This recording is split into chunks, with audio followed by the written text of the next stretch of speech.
So hi friends, how you all? I hope you all will at this time. So guys, आज का video है एक बहुत ही interesting topic के ऊपर और टॉपिक है नया एनएफओ। तो एचडीएफसी के साथ में अभी एक नया एनएफओ मार्केट में ऑलरेडी आ चुका है, जिसमें अगर हम डिमांड्स एंड पोटेंशियल्स की बात करें तो इसके अंदर डिमांड पोटेंशियल काफ़ी अच्छा खासा होने वाला है। बिकॉज जो पैसे आप इस फंड में इन्वेस्टमेंट करने का प्लान कर रहे हैं, company is investing your maximum money in the large cap sectors. और आज के डेट में लार्ज कैप सेक्टर्स में इन्वेस्टमेंट करने के लिए काफ़ी लोग इच्छुक होते हैं, क्योंकि लार्ज कैप एक थोड़ा सा भरोसेमंद में आ जाता है। हालांकि मिड कैप स्मॉल कैप भी भरोसेमंद में ही रहता है, लेकिन लार्ज कैप की बात करें तो लार्ज कैप बहुत एक तरीके से पुराना हो गया, बहुत ऊपर पहुंच गया, तो रिटर्न के चांसेस थोड़े से कम रहते हैं आपके मिड कैप स्मॉल कैप से। लेकिन ज़्यादातर लोग आज के डेट में लार्ज कैप के अंदर भी इन्वेस्टमेंट करना पसंद करते हैं। तो आज का फंड का डिस्कशन इसी पे होने वाला है कि जो पैसा अपना इसमें इन्वेस्टमेंट करने जा रहे हैं, हमारा मैक्सिमम पैसा लार्ज कैप सेक्टर्स के अंदर लगाया जा रहा है। अब ये फंड क्या है, किस तरीके से काम करने वाला है, आइए वीडियो के माध्यम से इसे अंडरस्टैंड करते हैं। सबसे पहले अगर हम फंड की बात करें तो फंड का नाम है एचडीएफसी निफ्टी 100 लो वोलेटिलिटी 30 इंडेक्स फंड। कहने का इसका मतलब ये है कि जो पैसे आप इस फंड के अंदर इन्वेस्टमेंट करने जा रहे हैं, इनके पास में जो ऐसे अगर लार्ज कैप कंपनीज हैं, तो अगर मान लो इनके पास में 100 लार्ज कैप कंपनी का ऑप्शन अवेलेबल है, तो उन 100 कंपनी में से आपका पैसा बेस्ट 30 कंपनीज में इन्वेस्टमेंट कर रहे हैं। क्लियर है? तो ये एक इंडेक्स फंड है। तो इंडेक्स फंड है तो ऑब्वियसली सी बात है, जो अपने पैसे आप इस फंड में इन्वेस्टमेंट करेंगे, आपका पैसा यहाँ पर पैसिवली मैनेज होगा गाइस। ठीक है, तो इनके पास में 100 कंपनी के ऑप्शन है जो मोस्टली लार्ज कैप से ही बिलोंग करती हैं यहाँ पे। तो 100 में से ये लोग आपका पैसा 30 बेस्ट कंपनीज में लगा रहे हैं। अब बेस्ट कैसे? जिन कंपनी के रिकॉर्ड पिछले 3 महीने में काफ़ी अच्छे खासे रहे हैं। अब 100 स्टॉक्स इनके पास हैं, तो 100 में से 30 में लगा रहे हैं। अब 30 में कौन से स्टॉक्स में लगा रहे हैं?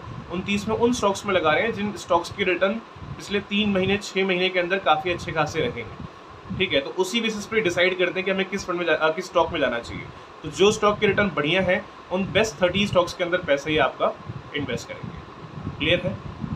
दूसरी चीज़ अगर हम बात करें गाइस, सबसे पहले इसमें रिस्क कितना होने वाला है। क्योंकि कोई भी इन्वेस्टमेंट अगर हम करते हैं तो इन्वेस्टमेंट को करने के पहले सबसे पहले आपको रिस्क को अंडरस्टैंड करना बहुत ज़रूरी है कि जो इसके अंदर रिस्क अवेलेबल है उतना आप रिस्क ले सकते हैं कि नहीं। तो गाइस, इसके अंदर रिस्क होने वाला है वेरी हाई।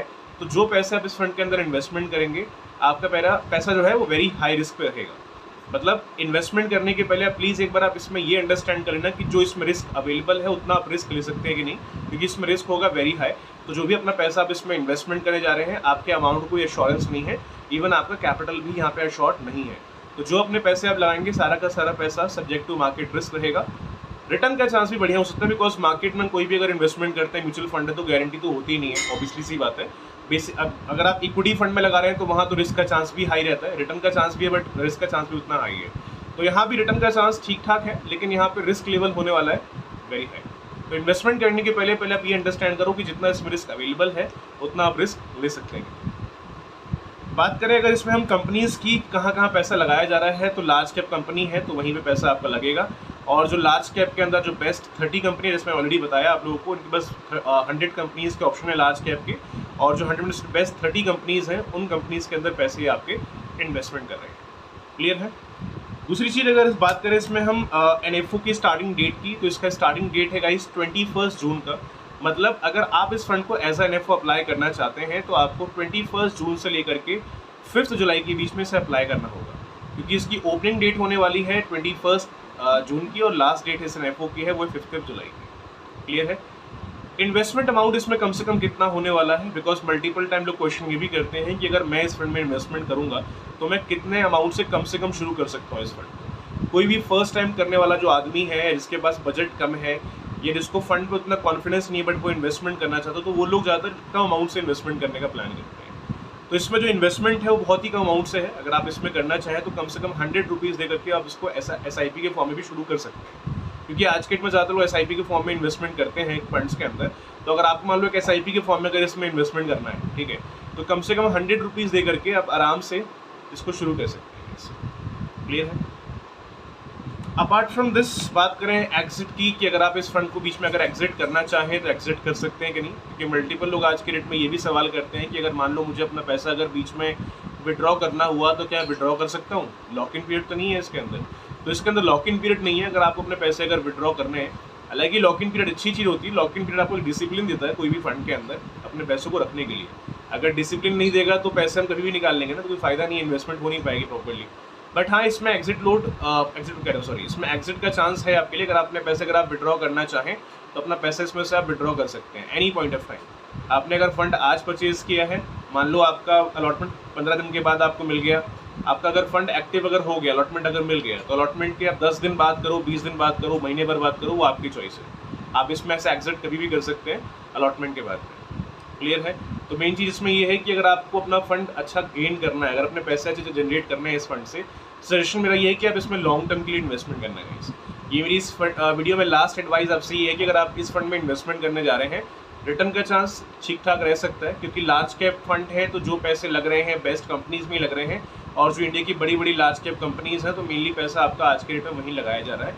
लेकिन लार्ज कैप के रिटर्न यूजली थोड़ा सा कम होते हैं आपके मिड कैप और स्मॉल कैप के मुकाबले में, लेकिन उसमें रिस्क भी उतना हाई होता है ना। यहाँ भी रिस्क वेरी हाई है, लेकिन हाँ एक बेस्ट थोड़ा सा ट्रस्टेबल कंपनीज है। अगर आप उन कंपनी के पोर्टफोलियो का चेक करोगे ना, तो आप ऑटोमेटिक बोलोगे कि हाँ यार ये कंपनी तो आज के रेट में काफ़ी अच्छी खासी है, मैं इस पर ट्रस्ट कर सकता हूँ।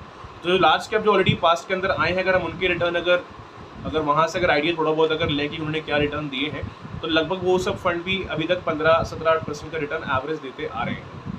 ठीक है, तो आप एक बार ये फंड आप चाहे तो एक बार अंडरस्टैंड करिए अपने एंड से भी, क्योंकि अपना आप हार्ड एंड मनी इन्वेस्ट कर रहे हैं तो थोड़ा बहुत आपको भी पढ़ना बनता है। एक बार आप भी गूगल कर लो, इन्फॉर्मेशन एक बार आप इसकी निकालना चाहो निकाल सकते हो। ठीक है, एक बार रिस्क को इसमें अंडरस्टैंड कर लेना कि इसमें जो रिस्क अवेलेबल उतना रिस्क ले सकते हैं कि नहीं। अगर ले सकते हैं अंडरस्टैंड करिए। अगर आपको लगता है कि हाँ मेरे प्रोफाइल के बेस पे प्लान बढ़िया है, क्योंकि देखो इन्वेस्टमेंट करने का डिसीजन वो खुद का आपका होगा कि जो उस फंड में रिस्क है उतना आप रिस्क ले सकते हैं कि नहीं, जितना उसमें अमाउंट इन्वेस्टमेंट का उतना आप कर सकते हैं कि नहीं, तो सारी चीज़ डिसाइड आपको करनी पड़ेगी। एक बार आप फंड देखो, अंडरस्टैंड करो, फिर भी कुछ डाउट अगर मन में होते हैं रिगार्डिंग दिस फंड, अपना क्वेश्चन आप रेज करिए कमेंट में। I try to give the answer as soon as possible. तो मिलते हैं नेक्स्ट वीडियो के अंदर, तब तक के लिए have a nice day, thanks.